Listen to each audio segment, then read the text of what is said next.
दिशा न्यूजला सबस्क्राईब करा आणि बेल आयकॉनवर क्लिक करून आपल्या परिसरातील बातम्या सर्वात आधी पहा।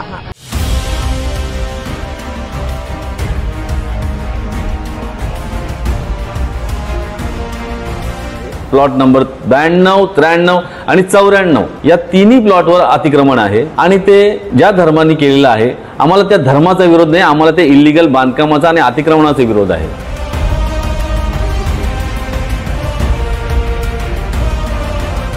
आमचा कोणालाही विरोध नाही, आमचा विरोध फक्त या इल्लीगल गोष्टींना आहे। मी ते सांगतोय की 98% समाज हिंदू असताना आम्हाला मंदिर किंवा यांना जैन समाजाला मंदिर नाही। नवी मुंबईतील उल्वे सेक्टर 19 मधील भूखंड क्रमांक 94 वर उभारलेली जामा मस्जिद सध्या वादाच्या केंद्रस्थानी आली आहे। हिंदू संघटनांनी या मस्जिदीला अनधिकृत ठरवत ती तात्काळ हटवण्याची मागणी केली आहे।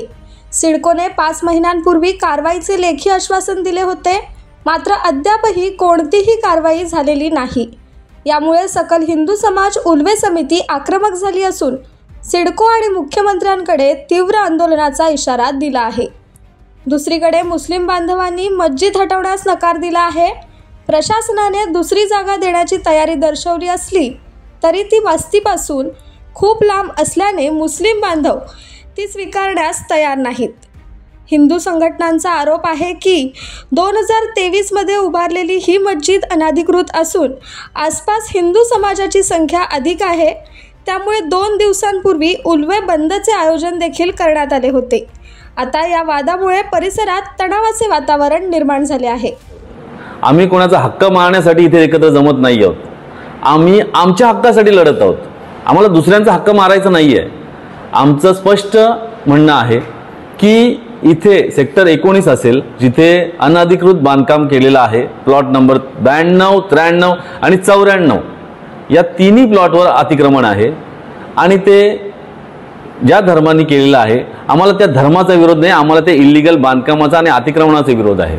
इथे बहुसंख्याक हिंदू लोक राहतात। तुम्ही सर्वे केला तर तुम्हालाही कळेल की इथे 90 ते 95% हिंदू लोक राहतात। मुस्लिम समाजाची बांधव इथे राहतात, पण मॅक्झिमम लोक जास्तीत जास्त जे मुस्लिम बांधव आहेत ते भाडे तत्वावर इथे राहत आहेत आणि मात्र इथे जी हिंदू बांधव राहतात हे सर्व या फ्लॅट धारक किंवा शॉप धारक जे आहेत हे ओनर्स आहेत इथे। तर सिडकोचा नियमच आहे की जिथे 70 ते 75% पेक्षा जास्त वस्ती ज्या समाजाची असेल त्यांना प्राधान्य पहिलं दिलं जातं। आणि आपण इथे बघतोय की इथे असं असून सुद्धा इथे सेक्टर 19 मध्ये मला सांगावं की कुठेही अधिकृतपणे मंदिराला जागा दिलेली आहे, गुरुद्वाराला जागा दिलेली आहे, कुठल्या जैन समाजाच्या मंदिराला जागा दिलेली आहे, चर्चला जागा दिलेली आहे का? नाही, त्याचं उत्तर नाही आहे। बरं, आम्हाला तुम्ही जागा दिलीत नाही, मान्य आहे, पण तुम्ही जे त्यांना जागा दिलीत ते टेंडर कशासाठी काढण्यात आलं? याचा अर्थ तुम्ही प्रशासन कुठल्या तरी समाजाला सॉफ्ट कॉर्नर देतंय, हे नाही व्हायला पाहिजे आणि आम्ही त्याच्या विरोधात आहोत। आमची भूमिका आम्ही सर्व या पत्रांद्वारे मांडलेली आहे आणि मी नुसतंच बोलत नाही आहे, माझ्याकडे प्रमाण आहे या गोष्टींचं। हे आता आमच्या सहकार्याने सांगितलं की सेक्टर 19ला काय परिस्थिती आहे आणि हे लोकेशन सहित फोटोज आहेत। हा गर्दीचा प्रकार बघा। सांगावं मला की इथे बसलेले जेवढे समाजाचे लोक आहेत त्यांच्या मंदिराबाहेर अशी गर्दी होते आणि अशी रस्ता कोंडी होते का? उत्तर नाही मिळेल। शुक्रवार असेल, ॲक्सिडेंट आणि इमर्जन्सी सांगून येते का? जर कधी आम्हाला किंवा इथल्या रहिवाशांना या भागातून जर प्रवास करायचा असेल, जायचा असेल, कसं इमर्जन्सीमध्ये माणूस प्रवास करेल? शक्यच नाही आहे ते। माणसाला चालायला जागा नाही आहे, ॲम्ब्युलन्स किंवा गाडी जाणं तर खूप दूरची गोष्ट। ही सगळी पत्रव्यवहार बघा। आम्ही अगदी सरकारपासून, सिडको प्रशासनापासून, पोलीस स्टेशनपासून सर्वांना पत्रव्यवहार केलेला आहे। गेले कित्येक दिवस आम्ही हे फॉलोअप घेत आहोत। आम्ही त्यांना सांगितलं होतं की तुम्हाला जर ही धार्मिक स्थळांसाठी किंवा प्रार्थना स्थळ एखाद्या समाजाला द्यायचं असेल तर प्रार्थना स्थळ हे तुम्ही एका समाजाला न देता तुम्ही सगळ्यांचा विचार करण्यात यावा। नवी मुंबईमध्ये बऱ्याचशा ठिकाणी असा पॅटर्न आपण बघितलेला आहे।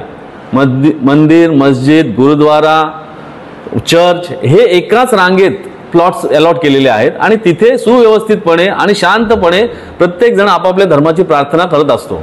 पण काय होतं की एखाद्या सेक्टरमध्ये तुम्ही जर पर्टिक्युलरली त्या समाजाला किंवा कुठल्याही समाजाला जर तुम्ही तिथे प्लॉट अलॉट केलात आणि तो प्लॉट आहे सोशल फॅसिलिटीचा, तो प्लॉट आहे तुमचा सिडकोचा, तो आहे प्लॉट पब्लिक युटिलिटीचा, ते प्लॉट तुम्ही एखाद्या विशिष्ट समाजाला अलॉट न करता एका रांगेमध्ये सर्व समाजाचा विचार करावा आणि त्यांना प्लॉट अलॉट करावे आणि त्यांना प्रार्थना स्थळ तिथे द्यावीत. आमची कोणतीही हरकत नाही आहे. सेक्टर 19ला 25 बिल्डिंगचं आमचं हाऊसिंग असोसिएशन आहे, त्याचा मी अध्यक्ष आहे. आमच्याकडे अनेक लोक कंप्लेंट करतात की सेक्टर 19ला जवळजवळ 98% समाज हा हिंदू, बौद्ध, शीख आणि जैन समाज आहे. हा समाज असताना पण इकडे आमच्या समाजाला काही भेटत नाही आहे. ह्याच्या व्यतिरिक्त आमच्या जी लोक आहेत ती आम्हाला कंप्लेंट करतात की शुक्रवारी आम्ही इथे चालू शकत नाही. शुक्रवारी चालायला जागा नसते. शाळा इथनं फक्त 100 2 शाळा आहेत, 200 मीटरवरती स्टेशन आहे, गार्डन आहे, कॉलेजेस आहे. कायद्यामध्ये बसत नाही की ह्या सगळ्या गोष्टींच्या इथे कुठला ढाचा असावा. हा जो इल्लिगल ढाचा आहे आणि या गर्दीमुळे बायका मुलं जायला घाबरतात. गार्डनमध्ये आमची मुलं खेळू शकत नाही. वातावरण खूप तंग होऊन जातं.